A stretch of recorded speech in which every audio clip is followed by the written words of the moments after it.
चाहिए, ऐसा विचार? हम लोगों का लिंग है तोड़ दिया जाता है। माताएं बहन बेटियां हैं ये हमारी, जैसे माँ के उदर में बच्चा रहता है ऐसे ही हम पृथ्वी माता के गोद में रहते हैं। यहाँ हमारी कोई किसी भी प्रकार की लिंग से अवस्था नहीं होती।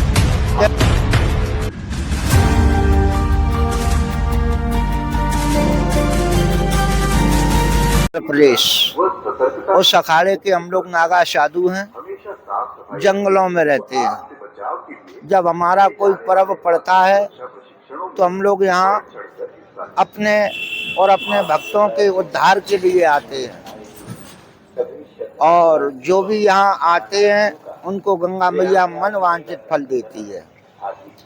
सनातन धर्म में यही अपना तीर्थ है, और इसी तीर्थ को हम लोग पा करके आपके मेलाओं की शोभा बढ़ाते हैं। महाराज, जैसे कि आप नागा साधु के विषय में लोगों को बड़ी अलग अलग मानसिकता है। कुछ लोग कहते हैं कि आप लोग जंगल में तप करते हैं और वहां पर मुर्दों के साथ भी सो जाया करते हैं। हाँ, हम लोग शमशानों में अधिक रहते हैं, क्योंकि शमशान में रहना हमारा कर्तव्य है। हम लोग नागा साधु हैं, पहले ही से मुर्दा होते हैं, और यहाँ मेलाओं में आते हैं तो हम लोग मेला की शोभा बढ़ाते हैं।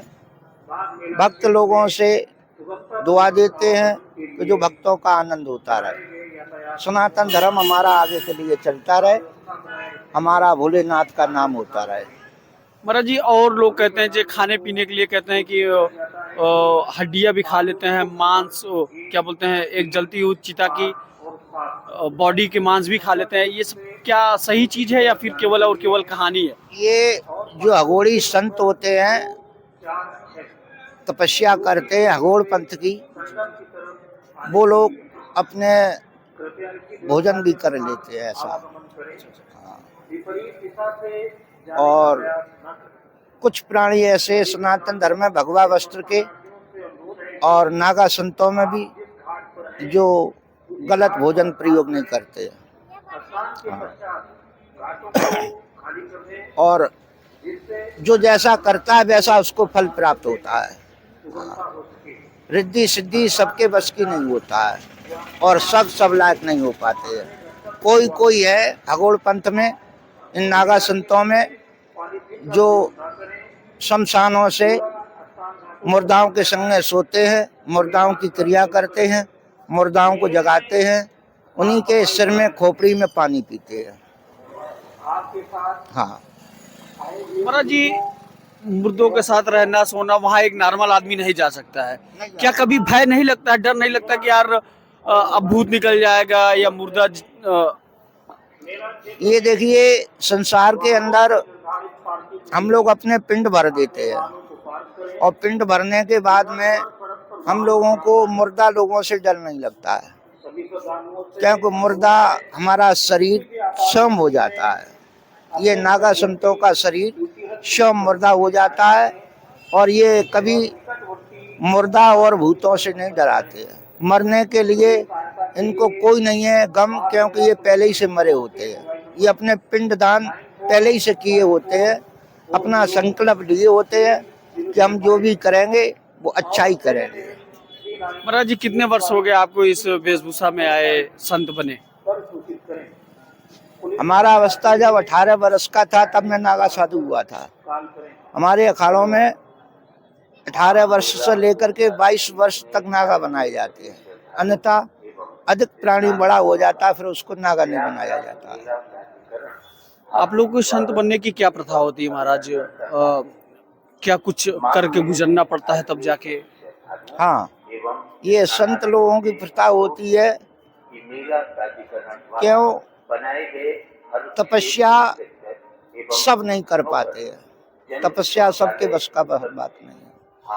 तपस्या वो ही करते हैं जो बिल्कुल मुर्दा हो जाते हैं, जिनको कोई चीज से लगन और संचोक नहीं रहता है, सबरी इंद्रियों को दफन वो लोग कर देते हैं, तब तपस्या कर पाते हैं। आपने इंद्रियों की बात कही है, तो इसी इंद्रियों में एक लिंग होता है महाराज, तो जैसे हम लोग एक नॉर्मल मनुष्य है, एक खूबसूरत महिला को देखने के बाद वो लिंग एक्टिव होता है, तो क्या कभी ऐसा नहीं होता कि यार ये जीवन बहुत अच्छा है और हम लोग कहाँ साधु बन गए, ऐसा विचार कभी? हम लोगों का लिंग है तोड़ दिया जाता है। माताएं बहन बेटियां हैं ये हमारी, जैसे माँ के उदर में बच्चा रहता है ऐसे ही हम पृथ्वी माता के गोद में रहते हैं। यहाँ हमारी कोई किसी भी प्रकार की लिंग से अवस्था नहीं होती है, क्योंकि इसको तोड़ दिया जाता है। 18 और 22 वर्ष के बीच में इसको समाप्त कर दिया जाता है, जैसे बकरा को खस्सी कर दिया, फिर वो बकबकाता रहे, मुंह से गाली देता रहे, कर कुछ नहीं पाएगा। जिव्या और लिंगिया का सुधार किया जाता है। लिंगिया काबिल नहीं रहती है और जिव्या वाणी से भक्तों का भला होता है। जिव्या से भक्तों को अच्छे वचन, अच्छे बोल, अच्छी वातावरण, कौए जैसी वाणी समझाते हैं तो भक्तों का भला भी हो जाता है। जी आप प्रयागराज में हैं, गंगा जी के विषय में क्या कहना चाहेंगे, प्रयागराज की इस धरती के विषय में क्या कहना चाहेंगे? देखिए, ये प्रयागराज पावन भूमि है। यहाँ पर 33 करोड़ देवता निवास करते हैं और जो भी प्राणी यहाँ पर जिस इच्छा भावना से आता है उस प्राणियों को एक नहीं 33 करोड़ देवता मन वांछित फल देते हैं। गंगा मैया इच्छा पूरी कर देती है। जैसा कि आपने देखा, महाराज जी ने बताया कि यहाँ पर प्रयागराज में जो भी आता है उसकी सारी मनोकामनाएं ईश्वर पूर्ण करते हैं।